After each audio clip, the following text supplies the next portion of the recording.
plages des pays baltes figurent très certainement parmi les plus belles d'Europe, avec leur sable fin, leur eau claire et leur bordure de forêt. Malgré la saison automnale bien avancée lors de notre passage, ce fut un bonheur de nous y balader sur plusieurs kilomètres, tout en respirant l'air marin qui nous est si cher.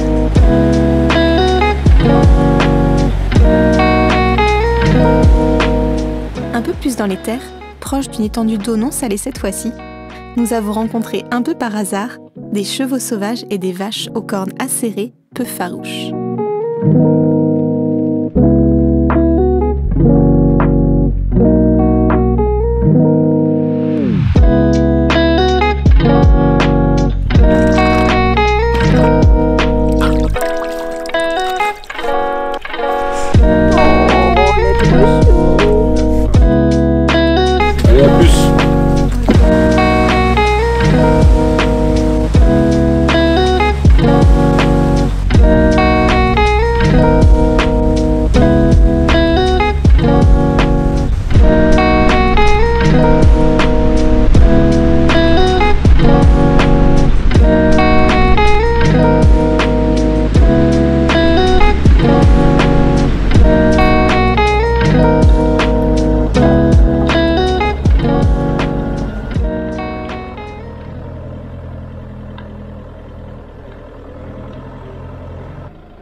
Au détour d'un chemin dans la forêt, nous tombons nez à nez avec la ville fantôme d'Irbeness, vestige de l'URSS.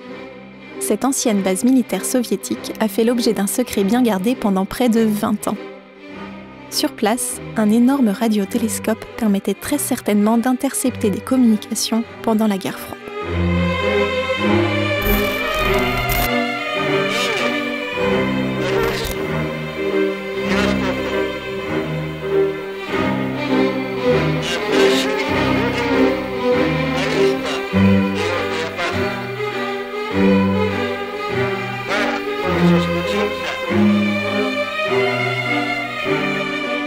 Les militaires et leurs familles logés dans la ville attenante, soit environ 2000 personnes au plus fort de l'activité.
Au niveau de l'architecture, la ressemblance de cette ville fantôme avec les quartiers populaires que nous rencontrons en dehors des centres-villes est flagrante. Ces bâtiments aux façades délabrées ont tous été construits sur le même modèle des Khrouchtchevka. Dans les années 1960, ce modèle d'immeuble simple et économique a été conçu par les dirigeants soviétiques pour être implanté à travers toute l'URSS et répondre ainsi aux défis du logement. On retrouve aujourd'hui ces fameux immeubles en béton dans toute l'Europe de l'Est.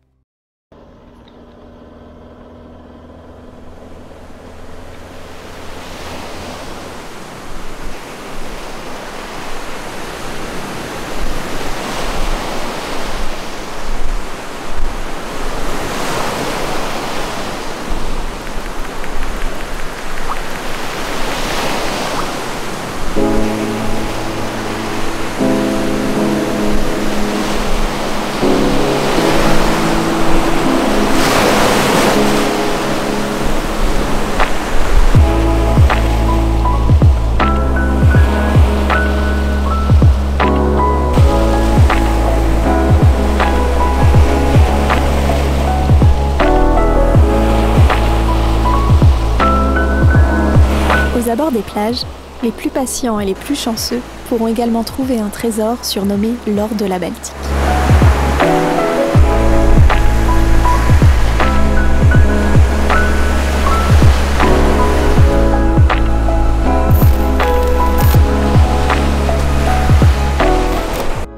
Nous sommes nous-mêmes partis à la recherche de ces fameux cristaux d'ambre, l'une des seules pierres précieuses au monde d'origine organique.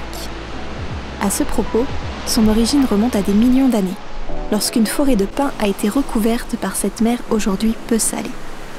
En effet, cet ambre que l'on retrouve sur les plages baltes n'est rien d'autre que de la résine de pin fossilisée.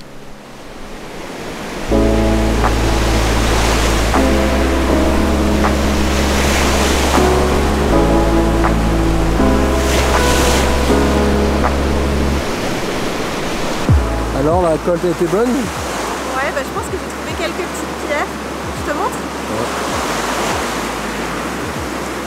Regarde. Dans la mer Baltique, on peut retrouver plein d'ambre. Et en fait, c'est de la résine de pin qui a été fossilisée il y a de cela des millions d'années. Et donc on peut ramasser de l'ambre sur les plages, sur le pourtour de la mer Baltique.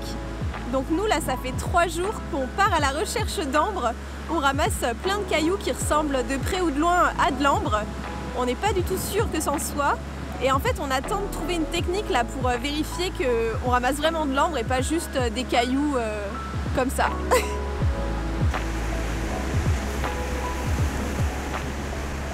J'ai trouvé des trucs, regarde ça, on dirait de l'ambre, mais je suis pas sûre. Mais je sais pas, on dirait que c'est un peu translucide. Bon, comme vous pouvez vous en douter à la vue de ces images, les pierres que nous avons amassées sur les plages de la Baltique ne sont malheureusement pas de l'ambre, mais de simples cailloux. Mais comme vous pourrez le voir dans une prochaine vidéo, nous n'avons pas encore dit notre dernier mot.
Aujourd'hui, on visite un lieu assez insolite, mais tout de même un immanquable en Lituanie.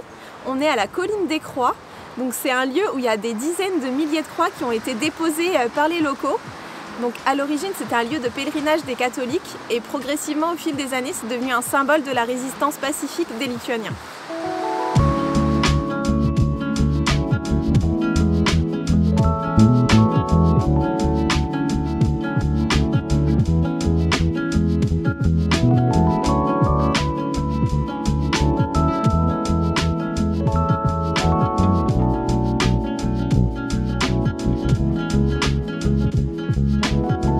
D'après Wikipédia, il y a 150 000 croix sur cette petite colline. C'est hyper impressionnant comme chiffre.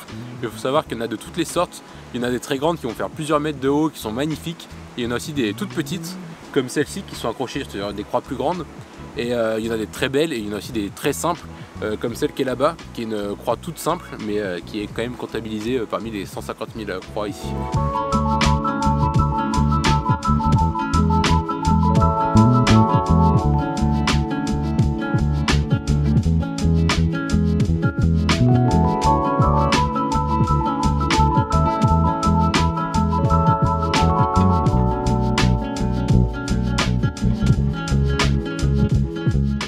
Plus on monte en haut de la colline, plus la densité de croix s'amplifie, et aussi on remarque qu'en haut les croix sont les plus anciennes. Cette colline, c'était un lieu particulièrement symbolique pendant l'époque de l'URSS, parce qu'en fait les soviétiques ils ont essayé plusieurs fois de raser la colline et à chaque fois les locaux ont reconstruit l'endroit comme un symbole de leur attachement à leur histoire et un symbole de résistance face aux soviétiques.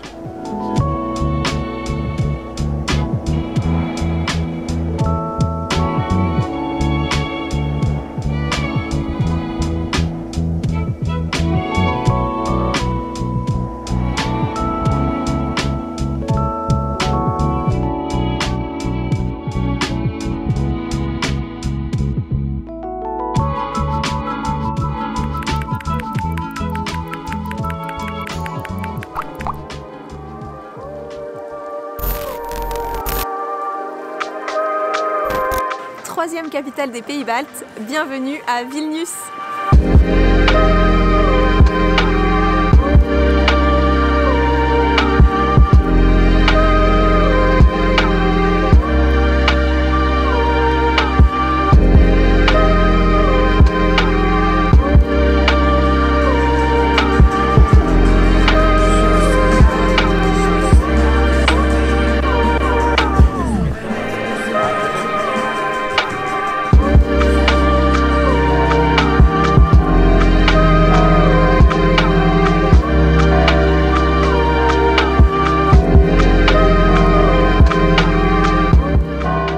De ses cousines Tallinn et Riga, Vilnius est la seule des 3 capitales baltes à ne pas être située en bord de mer.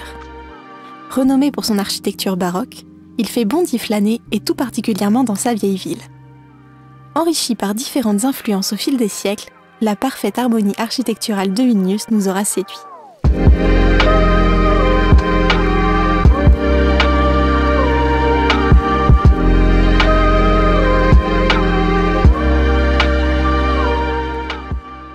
C'est une ville qui est connue pour son nombre d'églises assez impressionnant et c'est vrai que rien qu'en se baladant dans les rues, on en voit à chaque coin de rue et là en prenant un petit peu de hauteur, mais c'est encore plus flagrant, on en voit vraiment partout, c'est incroyable.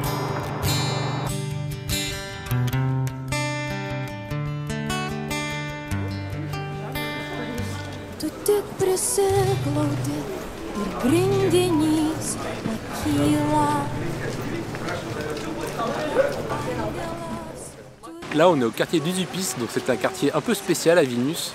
À la base c'était un quartier d'artistes au même titre que le quartier de Montmartre à Paris. Et ce qui fait qu'il est assez spécial, c'est que dans les années 90, les habitants ont créé la république autoproclamée d'Uzupis. Donc maintenant ils ont un président, ils ont une reine, ils ont leur propre drapeau, leur propre hymne. Donc ils ont tout comme un vrai pays. Bien sûr c'est pas une vraie nation, c'est pas du tout reconnu à l'échelle internationale. Mais ce qui est assez particulier, c'est qu'on a du mal à savoir à quel point c'est sérieux, parce que quand on se balade dans les rues, on voit le drapeau d'Uzupis, on voit les panneaux de la République d'Uzupis, il y a même un panneau à l'entrée du quartier. Mais d'un autre côté, une république, ils ont un président et une reine, ils ont une constitution qui est fêtée le 1er avril, donc on voit bien que derrière, c'est pas totalement sérieux, mais en tout cas, c'est assez marrant à voir.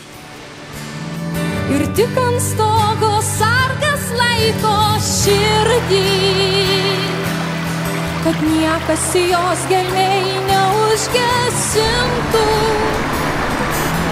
susirenka sapnų pakrantėm vėlės ir baltos snaigės nuo blakstienų krinta. Tu tik prisiglaudi ir laikrodis nustoja.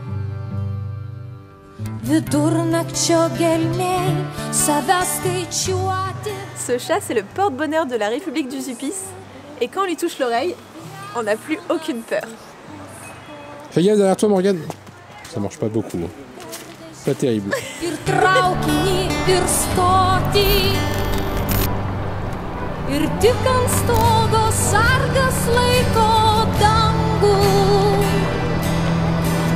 Après Vilnius, nous voici arrivés à Trakai. On avait prévu de visiter le château cet après-midi.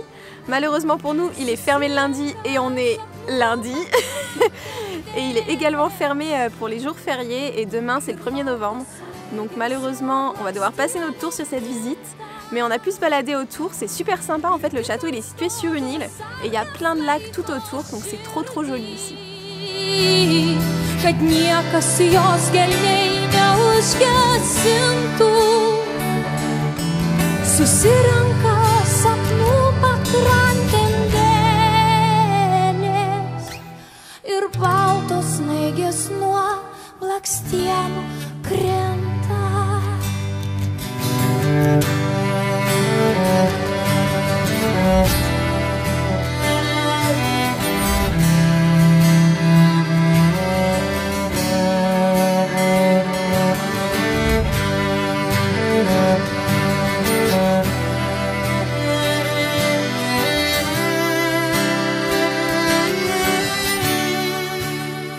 On espère que nos aventures dans les pays baltes vous auront plu et qu'elles vous auront donné envie de découvrir ces 3 pays finalement assez peu connus.